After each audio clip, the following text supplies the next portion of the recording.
Before we get into the video, could everyone please subscribe to my channel? Thank you so much. Lisa and I have been secretly married for 7 years. It's all because the Booths don't want to go public with a husband who's in show business. One day, Lisa suddenly said she wanted to bring the kid to my show. I was so excited, but then I watched her and our son become special guests on a hot new star segment. The whole internet was ready to see me embarrassed. The host asked me, "Where's your wife and kid?" Under Lisa's gaze, I chuckled. My wife just left, and I'll just pretend I don't have a kid. When Lisa showed up with Jimmy, the live stream's view count shot through the roof. Did I see that right? Business mogul Lisa on a variety show? I heard she came for someone important. It must be for her mysterious rumor husband. Even the Booth's little one made an appearance. I felt a bit relieved, thinking she had finally come around to supporting my work. Before I left in the morning, as she fastened her cufflinks, she casually said, "Gary, I'll be on your show tonight." I thought she was coming for me, especially since she brought our son. So I reached out to greet Jimmy. Next thing I knew, I felt like I got slapped. I watched mother and son pass me by without a glance, heading to sit in the guest spot with rising star Harry. My hand froze midair. I barely whispered his name. Jimmy. Jimmy glanced at me briefly, then turned his eyes back to his mom. In that moment, I saw a hint of coldness in him that he shouldn't have at that age. Suddenly, a wave of nasty comments hit the screen. Gary, the eternal supporting actor, just shamelessly hinted he's Lisa's husband. I bet he's desperate for fame. Finally, we see him get his comeuppance. Harry's the main character. Who the hell is Gary anyway? I clenched my hand and looked at Lisa. Did she realize what she'd done tonight? Her actions would make me a laughing stock. Just as the host was about to bring the conversation back to me, a technical glitch paused the live stream for a bit. Lisa moved to a corner to take a work call. I followed her and asked, "You agreed to come to the show, but you sit with Harry instead?" Once done on the phone, Lisa, with one hand casually in her pocket, nonchalantly said, "Gary, I just said I'd be on the show, not as your guest. Harry's brother promised me a plot of land if I helped out with crowd. You know I'm a businesswoman. I chase profits." "Gary, you misunderstood." She explained it away like I was being unreasonable. At that moment, frustration welled up. Didn't you think about how showing up as someone else's guest would make me look?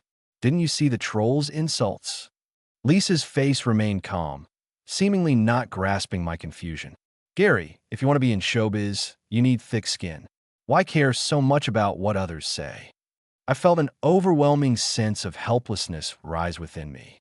In our 7 years of marriage, there'd always been this wall we couldn't break down. I turned to leave, but Lisa grabbed my wrist. "Gary, let's head home after this." When she called me Gary during arguments, it was her biggest concession, but I didn't need it anymore. I shook her hand off and walked back into the studio. The live stream resumed, and the host, with a hint of curiosity, asked Gary, "Where's your wife and kid? Did they come?" Lisa raised her head, quietly watching me. "In that case," he smiled, "I'm sorry they can't make it. My wife just left. As for the kid, let's just say I don't have one." Lisa pursed her lips, her eyes dark. The comments kept rolling in. As he lost it, couldn't lie. So now he is throwing a tantrum. This is hilarious. He didn't even have a wife. Come on, today, I wasn't letting these trolls have the last word. Earlier, I had a trusted nanny snap a photo in my room. Now I had it up on the big screen. The comments paused for a few seconds, then went nuts. Am I seeing things? Is that Gary and Lisa's marriage certificate? What's Lisa doing not sitting in her own husband's guest spot and sitting in another guy's? What's wrong with Harry inviting someone else's wife and kid as guests? Besides me, everyone else had dark looks on their faces. Oddly, I felt a sense of relief and continued to explain. "I'm preparing for a divorce, so in my heart, my wife is already gone. I don't plan to fight for custody over the child, nor can I win it. I don't plan to continue recording this show either. After all, with a divorce, I should be getting some money, which will cover the penalty to the production team. After living 20-some years by the book, at this moment, I just want to do things my way." I barely reached the parking lot before my mom called. She berated me right away. "Are you crazy? Saying you're divorcing on a live stream? If you get divorced, How's your dad's business going to run? We've been relying on the booze for support these years, don't you know? Apologize. Go apologize to Lisa and ask for her forgiveness. I cut her off. Today, it was Lisa who embarrassed me first. Why do you care who she supports or which young actor she's backing? Your dad's project has a funding gap. Your brother's gaming company just started and needs Lisa. I couldn't take it and hung up. Turning off my phone, a deep weariness filled me. My marriage to them was just a tool to leech off. Turning around, I saw Lisa leaning against my car, looking somewhat out of place. "Where's Jimmy?" I asked. I had the driver take him home first. I stopped the show. There wouldn't be any gossip tomorrow either. Stopping the show and halting the gossip was no surprise. She had the power to do all this. Lisa always handled things decisively, with an innate confidence. She even thought that divorce was something I was merely saying and that with some persuasion, I'd fall in line. She softly mocked, "Today with that scene, the internet will have a field day with me." I chuckled back, giving her earlier words. "Lisa, have a strong heart. Why care about what people say?" Lisa froze for a second and held my hand to stop me from opening the car door. "Are you mad because of Harry?" "I was only in it for that land." I laughed. "Lisa, do you really believe that? When would you ever be short of some land? Is it because Harry looks like him? That photo in the secret compartment of your bookshelf, second cabinet. Not just Harry, even I resemble him. That's why you married me, isn't it?" Lisa let go of my hand abruptly. Her face turned icy. "In the future, don't touch my bookshelves again." Piercing through the beautiful facade, everything suddenly became clear. Word by word, I told her plainly, "Lisa, there won't be any future. I want a divorce. I was born, and then our family business started downhill, and I wasn't exactly the golden child. My mom is a doer. Since sophomore year, she started setting me up on blind dates. I went along with it in exchange for a shot at the entertainment world, because being an actress, a top actress, was my only dream. At the start, this was my best buddy Evan's dream, but after he was gone, it became mine. Before Lisa showed up, I figured I would end up marrying some not-so-good-looking rich man's love child. But then an unexpected blind date changed things. Why would a family like the Booths do a blind date with us ordinary folks? My mom was all joyful, cutting off my dad's skepticism. "Who cares? Get the big fish while you can."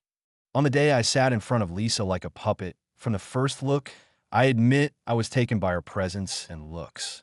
While I was wondering why someone so striking would need a blind date, hot coffee splattered on the back of my hand. A new waiter was nervously apologizing. Lisa pulled me over to a faucet and held my hand, running cool water over it. "This will stop it from hurting." Maybe it was that moment of kindness that made me think marrying her wouldn't be so bad.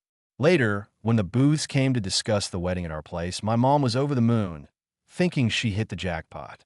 And me? I wasn't objecting. I mean, Lisa was way better looking than any illegitimate daughter. After getting married, Lisa was quite good to me, except for being against my acting. She didn't lack as a wife. In free time, she'd take me up to G-City's highest peak to watch sunrises. We'd drink the best, most authentic tea. Holding hands, we'd stroll down every street and alley in G-City like typical young couples. She told me she went to college in G-City, so she had a special bond with it. 7 years into the marriage, I discovered she loved G-City because there was someone once there. But like all cliched rich kid love stories, Lisa had a white moonlight, a pure past love that got struck down by family, and he passed away. That whole matchmaking was just Lisa choosing freely after she took over the family business. When I stumbled upon that old photo in the bookshelf, the back read, "To my dearest," and the front showed a boy who bore a resemblance to me. At that moment, I finally understood I was merely a stand-in. All the sunrises we saw, the tea we drank, the streets we strolled were memories of her and him, not the love I imagined. In the quiet of the underground garage, you could hear a pin drop. Lisa lit a cigarette, and it snapped. "Divorce? What about Jimmy?" I gave a soft laugh. "How did you forget? Your mother says I'm not right to raise child. He's 6, yet I've barely spent 6 months' worth of time with him over the years." Lisa's mother had a firm grip on Jimmy's upbringing, grooming him as she did Lisa. You're the one who didn't want him first. Lisa looked down on me. Such a plain sentence, yet it pierced my heart like a needle. I've said it countless times. I didn't reject Jimmy. I had severe depression then. I just couldn't get close. I feared I might harm him. But Lisa would forever ignore my explanations. I once thought she was just cold, focused on her big career, inevitably overlooking the small stuff. Then I realized, without love, nothing really mattered. Over the years, I remembered everyone's birthdays. No one ever remembered mine except Evan. Unfortunately, Evan is no longer in this world. Lisa sighed. Calm down for a month. Cool off. I cut her off. No need. I'm clear-headed even now. She thought I was just throwing a tantrum. As I packed and left the booth, I turned to pick Jimmy up from school. But even though he saw me, he didn't come right away. Later in the car, he frowned slightly. Dad, don't pick me up again, okay? It's embarrassing if classmates see. I tightened my grip on the steering wheel. Who said Dad is a second-rate actor? In the rear view, he looked down. Grandma and Nana have said so. Mom doesn't like it either. We drove in silence. Back at the parking lot, I asked, what do you think? Jimmy's reply was adult-like and cold. Dad, change jobs. You're selfish. Never think of our feelings. I closed my eyes. Has any one of you ever cared about my feelings? You won't be embarrassed anymore. I won't be picking you up ever again. It was my first time speaking to him so coldly. He stood frozen after getting out, bewildered. Without looking back, I drove out of the booth's place. In the rear view, Jimmy and Lisa on the balcony got smaller and smaller until they disappeared. I glanced at the divorce papers on the passenger seat. Inside, now skies are wide and oceans deep for me. Lisa never thought Gary would file for divorce, let alone announcing her death dramatically on a live stream. It almost made her laugh in anger. In her memory, Gary was mild-mannered, not overly opinionated, except for that annoying acting obsession. He ticked the boxes for a husband back then. She married him because, besides having a familiar face, he seemed easygoing, less likely to stir up trouble. She's acutely aware of the domineering mother at home. She didn't want petty family issues hindering her business expansion. Post-marriage, her choice seemed right. He was gentle, never quarreled with her mom, and even his movie gigs stayed local. No matter the late hours, he'd come home every morning. She caught a light citrus scent in her nose from his shower gel. She turned and buried her face in his neck. Really into oranges? He'd nod, smiling. I love it. So did my good friend Evan. She didn't know Evan but heard the name often, yet never paid full attention. Maybe she was distracted or mentally planning. Ning knew strategies and profits for the company. His words didn't matter, did they? Sometime later, he spoke less and eventually stopped. Communication between them dwindled. On the third day post-divorce, even composed Lisa looked at the orange-scented body wash in the bathroom, feeling oddly irritable. Why are his things still here? The maid bowed her head in apology, quickly cleaning up any trace of Gary. But that night, Lisa, who usually slept well, found herself staring sleeplessly at the new blue sheets. The unfamiliar scent in the air made her uncomfortable. By morning, dark circles had formed under her eyes. Lost in thought for a moment, she called the maid back to return her husband's belongings. The maid was shocked. They had already been thrown out, and there was no getting them back. Lisa felt a lump in her throat. Maybe things worked out for the best after all. Divorce counts as a happy occasion, doesn't it? I got an offer from a well-produced show for a casting role. The assistant director explained in detail that if I got the part, we'd be filming constantly in 3 different locations, some in remote areas with tough conditions. But if it turns out well, it could be award-winning. The possibility of winning an award made me forget everything else. No problem, I'm in. Nothing is stopping me from chasing my dreams now. I spent over 20 years as the obedient son. Marriage was my trade for family business and money. I owe them nothing now. I was the booth's son-in-law for 7 years, played by the rules, devoted completely, only to discover I was a stand-in.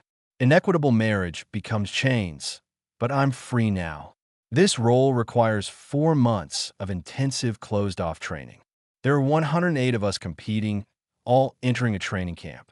It is both an opportunity and a challenge. At dawn, I get up to train. Then it's relentless horse riding, martial arts, etiquette, and dance training, with horseback riding being a major focus. I went from fearing mounting a horse to riding with one hand while shooting arrows. I endured raw thighs and countless falls on my elbows.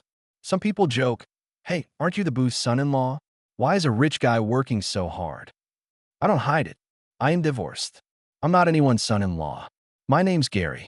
Others whisper behind my back that a son-in-law from a family like that is spoiled, saying I won't make it past the first cutoff.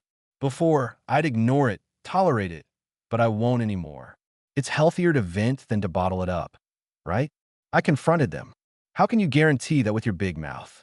Before she could argue, I turned, jumped back on the horse, and galloped away.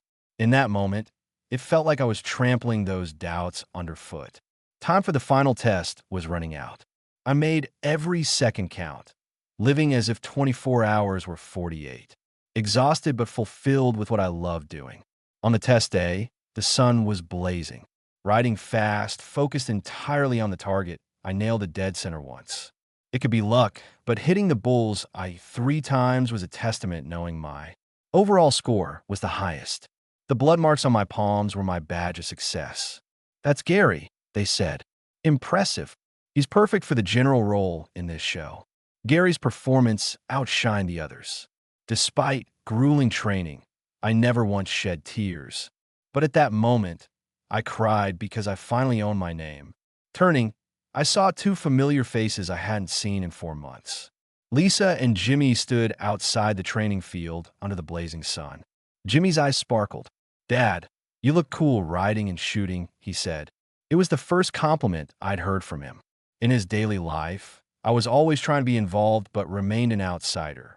I remember when his kindergarten assigned a lantern craft project. I stayed up all night to make him a rabbit lantern, even though my crafting skills were lacking. 4-year-old Jimmy took one look and pouted. "Not as good as the one Grandma's teacher made." "Dad, you can't do anything right." That rabbit lantern ended up in the trash. Lisa's mother watched from the stairs, lips curled up in a detached smile. "Don't blame Jimmy. They'd laugh at him for bringing your work to school. How can something made with care be mocked? Even if it's not perfect, it's from the heart. But maybe the booth isn't a place for love." After all, Mike, whom Lisa adored, couldn't even marry her for fear that Lisa would isolate herself from life after Mike's death. I doubt her mother would have let someone like me, whom she thought little of, join the booth. With these thoughts, I gave Jimmy a small smile. "I know I'm cool. What about it?" Despite inheriting the booth's aloofness, he was still a 6-year-old boy unable to hide his feelings. Grandma was wrong. Dad's job isn't just about wearing nice clothes and looking sad. Lisa's eyes dimmed slightly. "Jimmy," I smiled and said, "Grandma's either mean or jealous of how young and handsome I am." Jimmy paused and then said softly, "Dad, my birthday is next month. Will you come home?" "No. Actors don't deserve to attend your birthday, little buddy." Jimmy's eyes reddened, ready to argue. Lisa interrupted him. "Go wait in the car. I need to talk to your dad." Jimmy respected Lisa too much to disobey. Reluctantly, he walked toward the car, glancing back at me repeatedly. Looking up, I met Lisa's gaze. She stared intently with a slight smile. "Gary, why does it seem like you've changed since the divorce?" Raising an eyebrow, I replied, "Does that matter to you? If you've got something to say, say it. I'm busy and not indulging in your chatter." It was a line she once used on me. "Cat got your tongue?" I turned to leave, but she held my arm tightly. "Gary, happy birthday." Divorced yet? She remembered my birthday.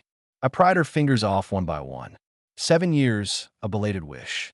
Who'd be happy with that? I walked past her into the training camp, leaving Lisa unexpectedly lonely. Quickly, I immersed myself in intense filming with the crew. Sometimes a scene demanded 10 to 20 takes due to acting partners or scripts, but no matter how tiring it was never as exhausting. Sting is seeing Lisa repeatedly. Her car was always parked a distance from my way back to lodging, never coming with empty hands. Either flowers or Michelin star chef's treats. Things she never did before, things she'd never do. She was proud, aloof, and never flaunted our relationship before. Now she seemed unashamed of it. At first, actors on set looked at me with envy. "Gary, is your ex-wife really Lisa?" Close. She's really pretty. Is she here to reconcile? Will you two get back together? She's gorgeous, I told him in a casual way. She was carrying the memory of a lost love in her heart. For 7 years, I was just the stand-in. I didn't fall for me during those 7 years of marriage, so there's no reason she'd suddenly like me after a divorce, right? Do you really think I should dive back into the same pit, become the Booth's son-in-law again with no freedom and no emotional value? My only use was a business connection for my parents. They all waved their hands and said, "No thanks." After that, they no longer looked at Lisa with admiration. Sometimes they'd whisper to me, "That dead woman is back again." Lisa got out of the car looking a bit worn out. She had a rough time with insomnia on this latest overseas business trip. "Gary, where'd you buy that body wash you used? I think that orange scent might help me sleep." I gave a small smile.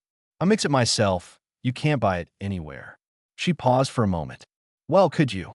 "No, I can't," I replied, nor did I want to do anything for her anymore. She didn't get upset. She pulled out a watch from her pocket and handed it to me. "You said you liked vintage watches." As she spoke, the watch slipped between our fingers and hit the ground, collecting dust. I hadn't even reached for it. She raised an eyebrow at me. "Don't like it." "I like it, just not when you give it to me," I answered. Confusion flitted through her eyes. "I made it, Lisa. The best kind of ex is the kind that's dead to you." I recalled something she'd told me in the past. "Gary, I really don't like it when people say my husband is a third-rate actor. You get me?" So we spent 7 years in a secret marriage. History doesn't repeat, but it sure does rhyme. "Lisa, I really don't like people always bringing up my ex-wife." "Lisa, don't come back. You get me?" And with that, I walked off on her again. Lisa suddenly felt a slight pain near her heart, especially when the watch hit the ground. She picked it up for a look, then tossed it in a perfect arc into a nearby artificial lake. After the ripples settled, all was calm. It was the first time she ever did something like this, something she used to think was childish. She thought she was going crazy since the day she couldn't beat her insomnia post-divorce. It felt like some factor in her blood was waking up, yelling at her to reassess her relationship with Gary. That night, she couldn't sleep again, so she drank until she was tipsy and invited an old friend over to drink with her.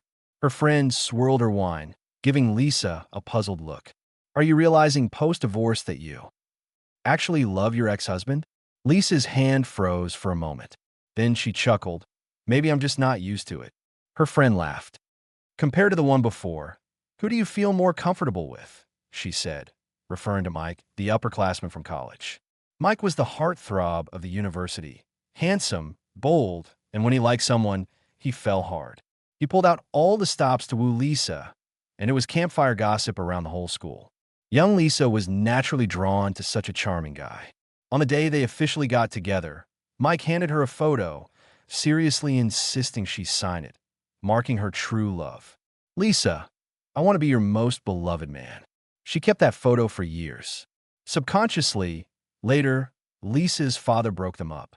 In their family, it was okay to date casually, but serious intentions? Forget it. He struck at her psyche with the coldest words. "Your aunt slept with that boy." That day, she broke it off with Mike in the sports car. He bit his lip, tears falling. I didn't. An event host tricked me into going. Nothing happened. I ran. "Believe me," Lisa scoffed. "You think my dad would lie to me?" Mike, proud as he was, demanded to get out of the car. During the scuffle, a truck hurtled toward them. Everything went dark, ending in regret. Lisa's father indeed lied. He wanted his daughter to marry someone from a wealthy family, not an orphan like Mike. Lisa skipped her father's funeral. Years later, Mike became her buried guilt, unrelated to love, just guilt. If she believed him, if she hadn't passed out that day and could have pulled him from the car, maybe he wouldn't have died. After a bottle of booze and a heartfelt recount, her friend patted her shoulder. "That's guilt, not love. Think about it. If Gary were there instead, what would you do?" Lisa was silent for a long time. She took a big drink, her throat bobbing. "Then I die with him," she finally said, slightly intoxicated and self-deprecating. It was a rare day off for the crew. The third female lead shyly invited me to a movie. I politely declined. "I'm focusing on my career. No dating plans now." She handed me the ticket anyway. Watch her. Not up to you, if you ever plan to date. Let me get in line. I laughed at her honesty, but then I looked up, meeting Lisa's gaze with Jimmy by her side. I rubbed my forehead. Here we go again. Half an hour later, we were sitting in a cafe. Jimmy, with his little chin raised, said, "Dad, I don't want you to date that person." I propped my chin on my hand, smiling. "You're not even grown yet, and you act like a mini tycoon. You live in a big villa on the hill, not by the sea. Don't concern yourself too much." Jimmy clenched his little fists. "Dad, you've changed. I don't like how cold you are to me and Mom." I took a sip of coffee. "Really? I kind of like who I am now, Pouty." He accidentally knocked over his juice, spilling it on his white shirt. Lisa frowned slightly. "Go to the washroom and clean up." When Jimmy left, I dropped the thin mask I wore, frowning at Lisa. "Didn't I say not to come find me?" She ignored the question. "That person trying to pursue you." I laughed in frustration. "Lisa, we're divorced now. Who I'm with, what I do, is my business. Gary, can we go back to how it was?" "Lisa, Jimmy wants you home. She's 7. She can't grow up without her dad. Maybe you could soften a bit for the kid. I can change all the things you used to dislike." I felt it. This was the most earnest Lisa could be about mending things between us. For someone so privileged, she's probably never had a plead before. "Lisa, it's over. We can't go back." I said that little bit of regret I had about you really doesn't have anything to do with me anymore. Lisa is starting to feel like she's losing it. Even after being turned away so many times, she just can't let go. Gary is gentle and kind, and she hopes that if she holds on long enough, he'll eventually come around.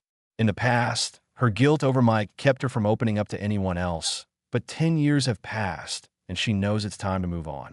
The day she finally burned Mike's photos, Harry unexpectedly turned up at her door. "Lisa, as a favor between cousins, can you help me one last time?" Harry was Mike's cousin, and last time he used Mike's name for a live stream. Lisa stared at Harry intensely for a while. "What is it?" "Lisa, my movie's premiering next month, but another film's premiering at the same time, and it'll steal my spotlight. Can you help push back their release a few months?" Mary knew Lisa had the power to make it happen. That's the power of money, right? But what Lisa didn't know was how much she'd regret this choice in the future. She called her assistant and assigned this shady task. "Lisa, the lead in that movie is Gary. Are you sure about this?" Lisa paused for a moment. "It's just a delay of a few months, not a cancellation. I'll make it up by promoting his movie more later. Just do it like Harry asked." After the filming wrapped, a rough cut was ready. The crew watched it, and everyone was thrilled. The director was especially excited, saying, "This cast is amazing. This film is going to be big." The oldest member, Emma, who played my grandma, was especially excited. She was 93, and despite having a career in TV, this was her first and last film. "If I can see it on the big screen, I'll die content," she said with a smile. I reassured her, "Just 2 more months. It'll happen soon." But life is unpredictable. The film was unexpectedly ordered to undergo changes, and its release was indefinitely delayed. The joy vanished under a cloud of disappointment. Alma was old, and a sudden illness at her age was common. She lay in the hospital, tears in her eyes, wishing she could see the film before she passed. My words of comfort felt stuck in my throat, impossible to say. She died before it ever premiered. I sat on a bench outside the funeral home for a long time, thinking. I recalled my best friend Evan, who had lost his hair when he was terminally ill. His family and I tried hard to keep his condition from him. He raised his frail arm and said, half jokingly, "How can I be a handsome actor?" I choked up and said, "You'll get better, you'll win awards, and I'll be there cheering." But Evan held my hand tightly. "If I'm not around, stay away from rooftops, okay? Life will offer hope. You can't give up on the world or yourself because of your family." He knew everything despite our efforts. "Gary, I'm not going to make it. But if you enjoy acting, please make that dream come true for both of us, okay? You're a man of your word, Gary." Evan was afraid I'd try to end my life again because of my family. He must have thought that once he was gone, no one would be there to pull me back from the edge. He wanted me to live, so I did. His dreams became my dreams. But weren't his regrets the same as Emma's? In my childhood, I was powerless to change Evan's fate. Now, once again, I couldn't fulfill Emma's last wish. I felt deeply helpless. That's when the director told me the truth. The film's delay was due to Lisa's influence. Rage burned through me like fire. Without her meddling, Emma's wish could have been granted. I was certain I'd win an award and fulfill Evan's wish. I want to see Lisa for the first time since our divorce. She looked surprised, a bit happy. I used all my strength and slapped her so hard my hand stung. Lisa's face hardened. Gary, that was too much. You can't just bully me because I like you. I laughed bitterly. Lisa, this is how you show your love? By suppressing the movie I worked so hard on for Harry? You ruined someone else's dreams for your own selfish reasons. Gary, he's Mike's cousin. I just wanted to ease my guilt. I had pieced together her past with Mike for various people. Though I didn't know him personally, I mourned for a young life lost to a relationship. Lisa, if you were so devoted, you should have died with Mike. Why drag others down with your guilt? Lisa's fingers trembled slightly. Her face never more disheveled. Her voice was hoarse. Gary, I wanted to start anew with you. You might not believe it, but I realize now that I do love you. Standing in the doorway, I smirked coldly. Maybe, Lisa, but I've started to hate you. From the moment Gary said he hated her, Lisa knew there was no hope for them. She couldn't face Gary anymore. So she secretly followed his life online like a shadow. Her insomnia worsened. Her doctor said it was all in her head, but her heart had no cure. Now, 5 months later, the movie starring Gary finally premiered. Its high production value and stellar performances led to both critical and financial success. When Gary stood on stage accepting his Best Actor award, Lisa and her son Jimmy were in the audience. Mom, Dad looks amazing, like he's glowing. He's amazing. He achieved his dream. Lisa nodded. Then she whispered, and I lost him. The year on G City Street, Gary disappeared after a phone call. But when she turned around, there he was, holding out 2 ice creams with a cheeky grin. Have some, it's sweet. I won't disappear. I'll stick with you. The moment she turned around, Gary was already standing in the spotlight. But there was an unbridge, able chasm between them after the award ceremony. She asked the butler to take Jimmy home first. She drove alone on the loop highway, trying to shake off the frustration that wouldn't disappear. The radio happened to be playing gossip about Gary being the newly crowned Best Actor. Gary, I heard you're ready for a new relationship. Is that true? His voice was clear and confident. Life goes on. If you meet the right person, why not give it a try? As the host congratulated him, Lisa sped up. Unknown dangers loomed like a beast. A section of the overpass collapsed. If Lisa had slowed down, if she'd hit the brakes, there might have been a chance. But she did nothing. At that moment, she inexplicably gave up on all actions. Gary was right. When Mike died, she should have died with him. She never cherished what she had. She tried to make up for her guilt over Mike's death with Gary. What could replace the regret of losing Gary? As the car tumbled down the hill, she longed to ask him, Gary, if I die, will you miss me like you miss Evan? But she knew he wouldn't. She wasn't worthy. When the host announced Gary's name, I almost went deaf for a second.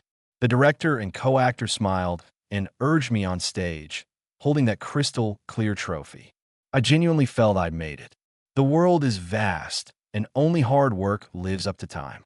Evan, I did it. I got the Best Actor crown. Did you see it? I didn't lie to you.